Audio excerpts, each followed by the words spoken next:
الله. سلمنا ايه اغنيه كبيره عليك كده.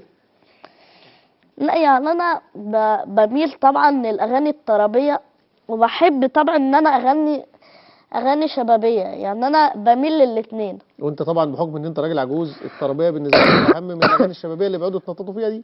اه طبعا. انت بس عارف الاغنيه أنا بتاعت بارون بيلا دي؟ فولا فولا عارفها دي؟ عارف. طب ما تغنيها دي احسن من زعلتك في حاجه. لا بس مش يعني مش حافظها يعني. طب لا تعالى بقى ناخد واحده اطفال شبابيه يعني. خالص. ودع هواك. ده قديم. يعني زي بعض. اضغط على نفسك. طيب مش اغني قديم وضح حافظ ماشي. ماشي. لغايه ما افكر لك في حاجه كده زي جد وعبد واي حاجه من السكه اللي بالنسبه لك لا انا ما كلاسيكي دي. بحبش احفظ الاغاني اللي هي بتبقى اطفالي بتاعت قوي دي. الاطفال دي صح؟ يعني مرحله عديتها انت من زمان. ايوه. طب يلا يعني بينا. كبرت شويه. ايوه صح. ربنا يخليك.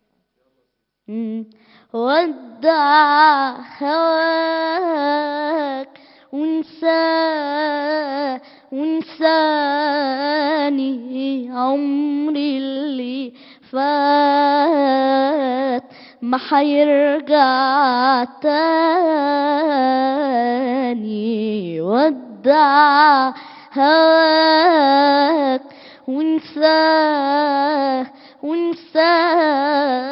وانساني عمري اللي فات ما حيرجع تاني.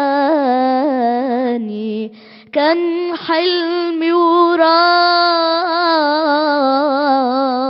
انساه وارتاح.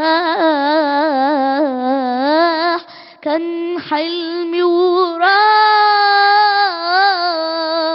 انساه وارتاح.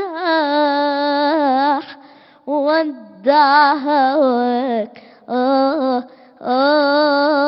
ودع